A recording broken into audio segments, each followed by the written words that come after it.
언론 보도에 대한 다양한 궁금증을 짚어보는 사실은 이렇습니다. 시간입니다. 먼저 이유리 팩트체커 전해주시죠. 네, 총부채 원리금 상환 비율 DSR. 대출을 받으려면 사람들의 소득 대비 대출 부담 수준을 나타내죠. 대출 상환 능력을 심사하기 위한 지표이기 때문에 신용대출의 심사 기준 중 하나로 적용됩니다. 그런데 최근 한 신문에서는 서민대출 상품인 미소금융에도 이 DSR이 적용된다고 보도했습니다. 미소금융은 신용이 6등급 이하의 저신용자 등을 대상으로 대출을 해주는 대표적인 정책 서민 금융상품인데요. 이런 상품에까지 정부가 DSR 기준을 적용해 서민들의 대출 기회가 점점 좁아지고 있다는 지적입니다.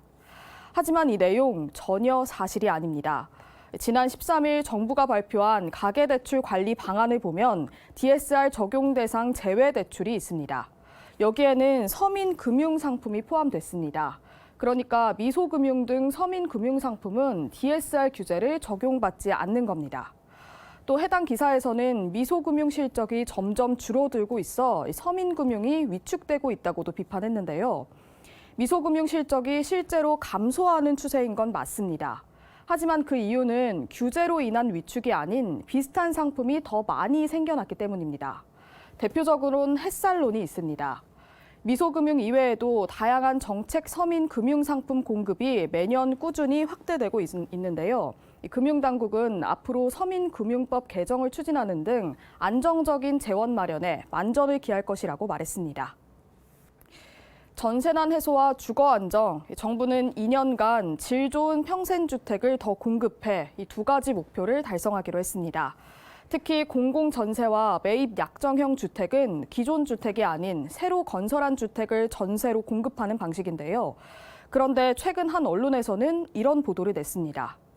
신축 주택을 늘리려다 한국토지주택공사 LH만 빚더미에 앉게 될 것이다. LH가 총대를 메고 사업비를 지출한다는 이야기인데 이 내용 사실인지 확인해봤습니다.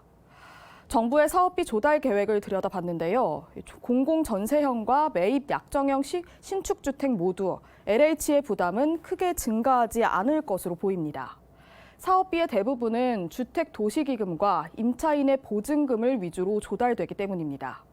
공공전세형의 경우 LH는 5% 정도만 부담하게 되며 매입 약정형은 LH의 부담이 전혀 없습니다. 따라서 LH가 사업비의 총대를 매기보단 전세난 해소에 중요한 역할을 한다고 보면 될 것 같습니다. 프리랜서나 특수형태 근로 종사자는 아직 고용보험이 없는 상태죠. 고용보험이 있다면 출산 전후 휴가급여를 받을 수 있을 텐데 프리랜서나 특고 등 고용보험이 없다면 출산휴가 받지 못하는 걸까요? 네, 그렇진 않습니다. 지난 7월부터 고용보험이 없더라도 출산급여를 받을 수 있게 됐습니다. 3개월 동안 월 50만 원씩 총 150만 원을 지급받는데요. 특고나 프리랜서뿐만 아니라 고용보험에 적용을 받지 않는 근로자 누구나 출산급여를 신청할 수 있습니다.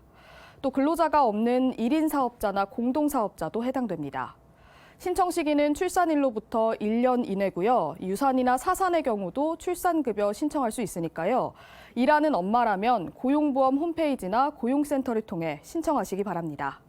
지금까지 다양한 궁금증에 대한 정확한 팩트 전해드렸습니다.